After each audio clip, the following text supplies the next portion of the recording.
Do you know how many cells just crossed your screen? Have you ever wondered how to make these awesome three-dimensional maps?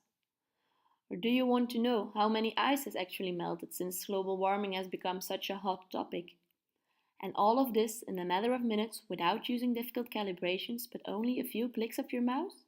Look no further and welcome to Image Processing and Analysis in ImageJ. In order to do a proper accurate analysis, you need to process your data first. With ImageJ, we are able to display, annotate, edit, calibrate, measure, analyze, process, and save image data. What kind of processing is required depends on your question and image type. Lucky for you, ImageJ has a visual interface, so coding is not required.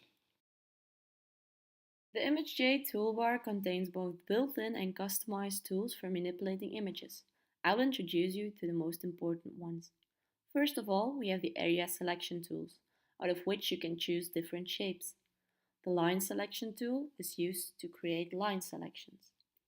The wand creates a selection by tracing objects of uniform color or thresholded objects. And the magnifying glass magnifies and reduces the view of the active image. On to the next step. Before you can start most analysis, you need to calibrate the image so the software knows what a pixel represents in real-world terms of size and distance. In other words, we need to set a scale. If your ant is 3 meters long, you know you did something wrong. Scale setting can be done in different ways. Some images have a scale bar, or for some objects you just know the distance, like for example a petri dish. Third option is to set the scale by directly entering the image resolution, which you might find in the info sheet of your image. But I think we've had enough theory. Let me show you a couple of examples. We'll start with counting objects. So over here I have a picture of Chlorella vulgaris and I want to count it. First we will calibrate the picture by setting the scale. This picture has a scale bar, so I'll start by zooming into it and tracing it with the line selection tool. Now I go to the Analyze toolbar. The traced length is shown here in pixel and I can now define this length as 10 micrometer. The scale bar has been set, so now I can start processing the picture. These steps will help create contrast so ImageJ can recognize different particles. I selected the area of interest using the area selection tool and now I duplicate the image. Next I subtract the background to minimize the noise. And you can play with the value of the rolling ball radius to get the desired effect. Next I will convert the picture to a black-white 8-bit type. This will help when setting a threshold. You can change the threshold manually until you feel the cells are accurately represented as black balls. Now I will make the image binary so that we can use the fill up holes function and so we can create perfect spheres. The reason we now convert the image to mask is so that we can use the watershed function. This will trace a 1-bit line between the individual cells. Now I go to Analyze and Analyze Particles. We set the minimum particle size and we get a picture of the traced cells and their output here. Now you know how to determine the amount of cells you saw earlier, right? Now I will show you how to measure a surface area. So here we have a Landsat image of an ice sheet. The processing of the picture is the same as that for the counting particles tutorial. You select the area, set the scale, convert to 8-bit and set a threshold. Just make sure to make the area you want to measure black. You now select the area you want to measure using the Wand selection tool. This will trace the area's outline.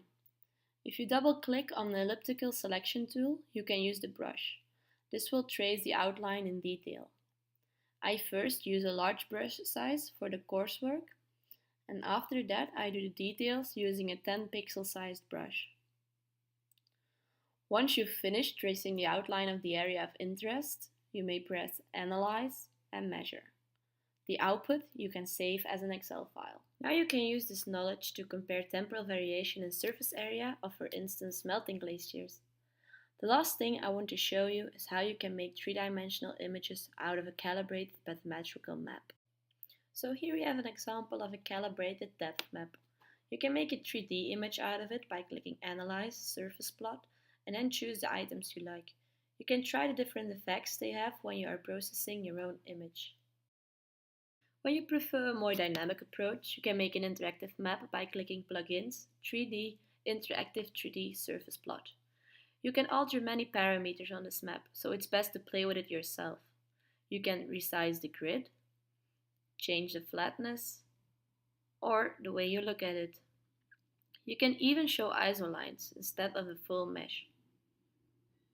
If you rather have an idea about the depth profile of a certain transect on a map, you can first draw the transect using the line selection tool.